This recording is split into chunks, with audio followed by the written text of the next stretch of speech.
Hi everyone, the Season 8 PTR is in full swing. I've been blasting it and I've already covered it in a few videos. If you have not seen those yet, I recommend you to go check them out because the game is changing quite a bit.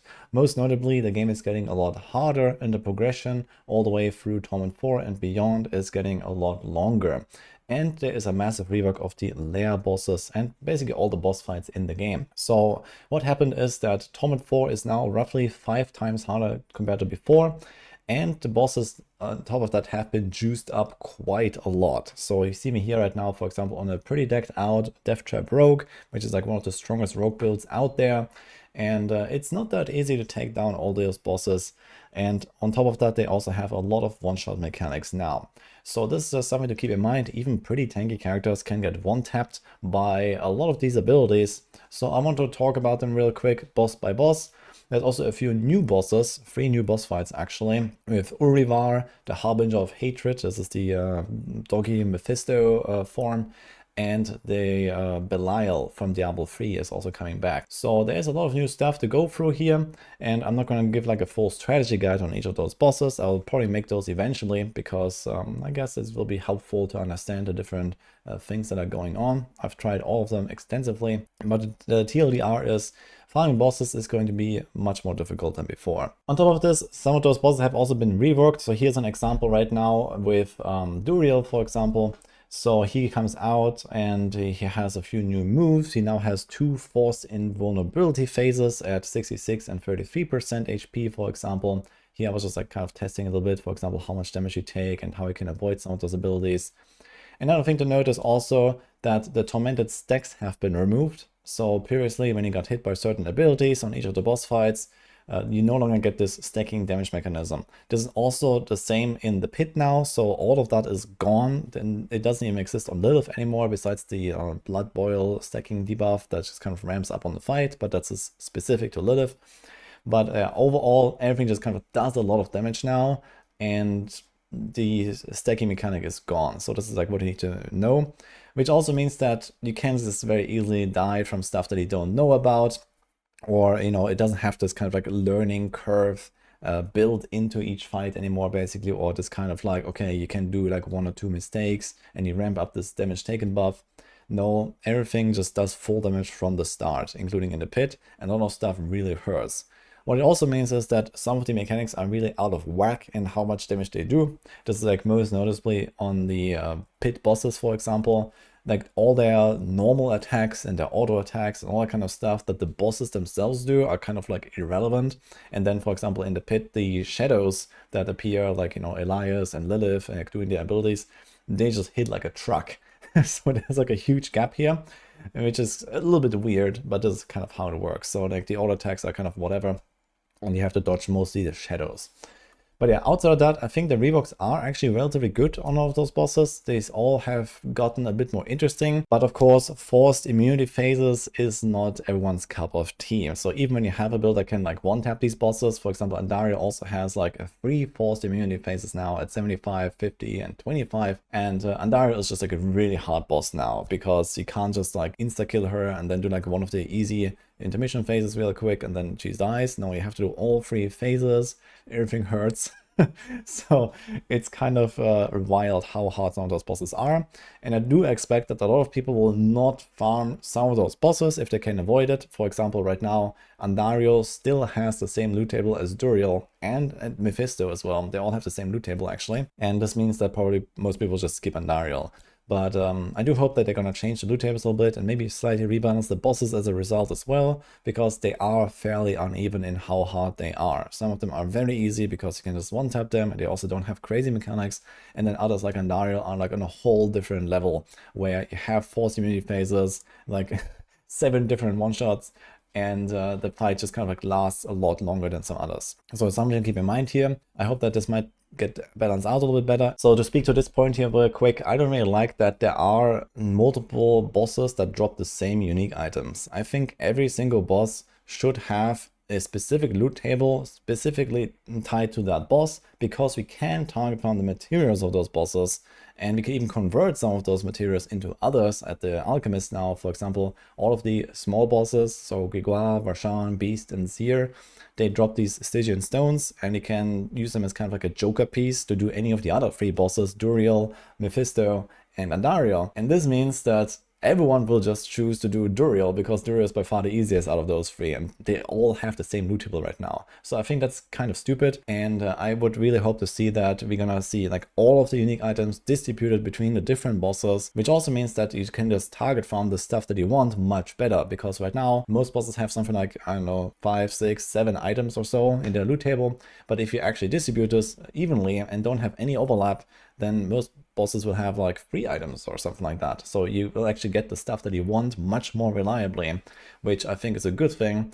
And in fact, we could even like lower the amount of boss material drops overall as a result, because, well, you can just get the stuff that you want, you know, more like much more easily from the boss that you're farming. So I think that would be a good move here, and I really hope to see such a change. In general, also what you need to know about how the loot works now is that the loot is kind of like each for themselves. So you can now actually realistically solo farm bosses, and you have this chest here that spawns at the end. So in case you're not aware yet, you kill the boss, you can actually summon the boss without anything, but then you have to open the chest with the materials. So you see this here, it requires 12 living steel, for example. And this is personal for every player in the party. So boss rotas are not really a big thing anymore.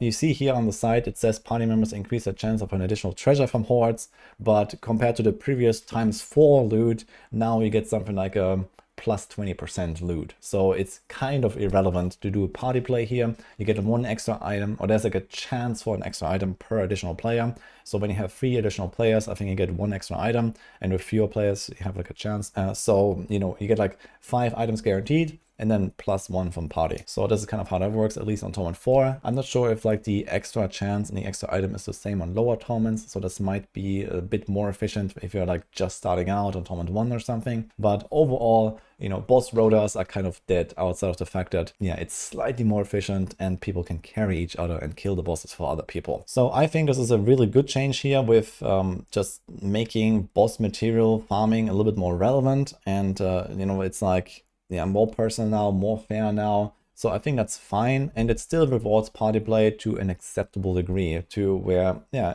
there is like, you know, a little bit of friction in like making a party. You have to wait for people, you know, not everyone has like the same speed and so on. So you're getting rewarded a little bit for that, I think is fine. And this roughly 20% efficiency bump is an acceptable difference between solo and party, I would say. Another new thing is something that you see here right now. So after you open the chest, there's also Belial, the mini Belial that can appear. So here just has a chance to pop up. And right now this chance is extremely high on the PTR, but I've been told that this is actually happening like more often than it should. But basically there is a chance for mini Belial to appear when you open the chest after the 20 seconds timer has elapsed. And he drops the same loot table again, so you get kind of double loot for free, kind of. And it's like a nice little pop-up, and he also drops the materials for the big Belial. And I'm going to talk about big Belial in a second. But essentially, it's just kind of like a freebie round 2. And it just kind of helps you to get the stuff going that you want. Now, speaking of the Belial spawns, at least what we see in the PTR, they are way too frequent. It's like a 50-50 or something. And I would prefer maybe something like a 10% chance or so, like much more rare, but maybe even juicier, because it's kind of getting annoying, to be honest, seeing him that often. And well, as they said, apparently it's more often than it should be. So I hope it's going to be somewhere in that range of like the spawns, just so that we don't constantly get annoyed. Now let's talk about the wait timer though. So when you kill a boss and you open the chest, there is a 20-second forced wait timer before you can resummon the boss. I suppose this is done because of, you know, party play mostly, and, you know, everyone needs to get their loot, and then Belial pops up at some point. But honestly, after doing even like very small bossing sessions, this already felt horrible. So I hope that at the very least we're gonna get a much shorter timer, something like 5 seconds or something like 10 seconds, because the loot doesn't despawn when you, you know, open a chest or something. It's just like you have to go and click the chest, and then it kind of like triggers the altar spawning again after the timer is over, so they can start the next fight. But I don't really see a reason to even despawn the chest, for example, when the timer elapses. Why can't it just stay there, for example, and people can just stack up like 5 chests? You know, you kill the boss 5 times over, there's 5 chests, you open them all, and kaboom. So I think something like that would be fine. At very least in solo play, it would be nice as well to remove the timer, because there is really no reason to have it at all, because you you are the only person actually triggering the event, compared to party play, where I can kind of see an argument for this waiting, but I think it's just too long. So this can be tuned down or like changed a little bit to make this more smooth. And lastly, let's talk about the difficulty. So the difficulty ranking is actually quite interesting here, because we have the 4 small bosses, the 3 mid-tier bosses, and then the big boss Belial. And it turns out Belial is like one of the easiest one out of them. So I kind of made this ranking here. Now this assumes that you don't 100% just insta-kill the boss, because then the ranking changes a little bit, because basically 3 bosses have forced immunity phases, which are all of the mid-tier bosses, Duriel, Andariel, and Harbinger, so this is a Mephisto boss. All these have pretty long forced immunity phases, so obviously they're the 3 hardest if you one-shot them all. But let's say under the scenario where you actually fight them a little bit, this is kind of the ranking here. So Grégoire is like super easy, and Andar is like giga hard. And well, the new bosses are kind of like all over the place. So Belial and Urivar are kind of like easy to middle. And the Harbinger, for example, I think is the 2nd hardest fight. It's a really cool fight, honestly. I like it. It also has amazing music. So it's nice what they did there. But you have to keep in mind, this is rough. So I'm planning to make like a full guide on this fight, and also Urivar and the Belial fight, in case that you want to actually tackle them with like, you know, a character that doesn't like just tank everything and one-shot them. So you can die very easily, especially in hardcore. I do expect many rips this time around when it comes to like the you know, more difficult progression, the higher like DPS requirements, allowing us to gear less for defenses, and also a lot of these bosses just having these like one-shot mechanics, unless you're like really tanky. And I was playing a rogue here. Rogues are actually one of the tankiest classes out there. And yeah, most of the stuff still just insta-killed me. So kind of something to keep in mind here. For example, this circle here is like an insta one-shot, and the wolves that come out of these portals, they can one-tap you with 2 different abilities, for example. So there's a lot of crazy stuff going on here. And yeah, you have to definitely know a little bit of what is going on in those fights, especially on hardcore. But I think this is a really good thing, because at least for myself, since the expansion launched, I found the game to be extremely easy on hardcore. In fact, I've not lost a single character in like the last, I don't know, 6 months basically. So that has been a bit of a disappointment, and now it seems like the difficulty is generally ramping up a lot. I already talked about this in another video, with Torment 4 being much harder and so on, but the bosses specifically are pretty tough. And what this means for, you know, people that can't handle that, for example, you know, Andariel with all of the immunity phases and so on. Well, I mean, worst case, you can just equip something like a Tyrio's Might once you get that, or just like have a few defensive aspects. You can get to the point where you can survive stuff. It's just that you have to make some concessions for it, or you have to make a bit of like a different like bossing setup, because yeah, the good builds will get to the point where you will have enough damage anyway, even if you build a little bit tanky. And for the bad builds, well, worst case, you can just farm them on Torment 3. You can still be tanky enough and not get one-tapped by all of the abilities, and it's going to be okay. But at least when you walk in with like, let's say, normal build, a lot of stuff will one-shot you. So to sum this up a little bit, I think that Blizzard has done a pretty good job here with rebalancing the overall difficulty of the game. It doesn't mean that Torment 4 is like completely inaccessible, but you know, you will have to invest a lot more into a character to get there, and not all of the kind of like low tier builds will probably comfortably farm Torment 4, especially the bosses will be kind of tough. So it might be that your build is like Torment 4 viable, but maybe you're gonna do the bosses on Torment 3, for example. I think it's gonna be a very normal thing in the future. And it's kind of fine like this, because the efficiency gap is not very large. You have to see that Torment 3 to Torment 4 is the largest jump in difficulty and the smallest jump in efficiency. So effectively what this means is that as long as you can one-tap everything in Torment 3, you're fine, and maybe eventually get to the point where you one-tap everything in Torment 4, and then that's fine. And if not, well, you know, either you accept the challenge or you just stay on Torment 3, basically. So that's kind of how this will go. My biggest disappointment here is just that Belial, being like the big baddie coming back from Diablo 3, it is a fairly similar fight to the Diablo 3 version, but there's also like some new mechanics in there that they added in. Overall, I find it a little bit disappointing though, with, you know, how easy he is. He doesn't have any of those immunity phases that the smaller bosses have, for example, and he just generally seems kind of weak. He has maybe like a kind of like high HP pool, but even that doesn't seem crazy compared to the others. And all of his abilities don't really hurt, besides he has like this sweeping breath that goes from one side to the other side of the platform. This one here, so this will one-tap you most of the time. But everything else here just doesn't really seem very dangerous. He doesn't really seem to do much. And for example, here, this like meteor phase, as it was from Diablo 3, it just doesn't really look as good as it did back in D3, for example, and it doesn't really feel as threatening. So overall, yeah, it's a bit sad to see how weak Belial appears. And on top of this, he doesn't have his own loot table, being kind of like the kind of new top tier boss, the so-called exalted layer boss, I think.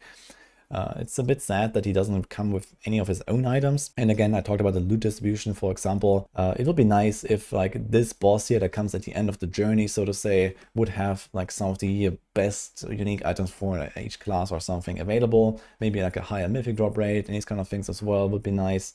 Just to kind of juice this up a little bit, because when you take him down, you just kind of get this chest here, and then you choose what loot you get at the end. So there's like this Belial's Hoard here, where you have to pay some of these materials, and then you choose any of the other bosses. And I think this is kind of like a worthless mechanic, to be honest. In fact, especially considering the fact that, for example, Duriel, Andariel, and Mephisto all have exactly the same loot.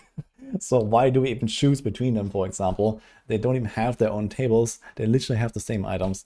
So I think that's kind of weird. Also, Uriva, for example, doesn't have their own items. It's just like kind of like a weird mix of the other small bosses. So I don't like that at all. And I think it would be much better if like each boss has their own loot table here. And including Belial, I don't really like this mechanic where we can just choose one of the other bosses. I think it would be nice if there was like some really juicy stuff locked behind this boss. And that's it. Yeah, so that sums it up for now. So I think it's a good change with how hard the bosses are now. So this just makes them more exciting, especially on Torment 4. It's a bit of a challenge. It's going to be like a nice kind of goal to have, to work towards with your character, to take down all those bosses. You can actually retry them infinite amount of times. So you don't have to worry about that, for example. You can just always, at least on softcore, go in and see if you're strong enough or if you get good enough and, try your best, for example. So I think that's nice. And for example, myself, I'm also excited to try this on hardcore. I'll probably like even host some kind of race again, like we did in season 4, where we had this, race to world first, like all of the bosses and so on. And something like that could be really fun. I really hope that we're also going to get some kind of in-game features for these things, like a ladder for the, first 1,000 people to take down each boss solo on Torment 4 and these kind of things in a season.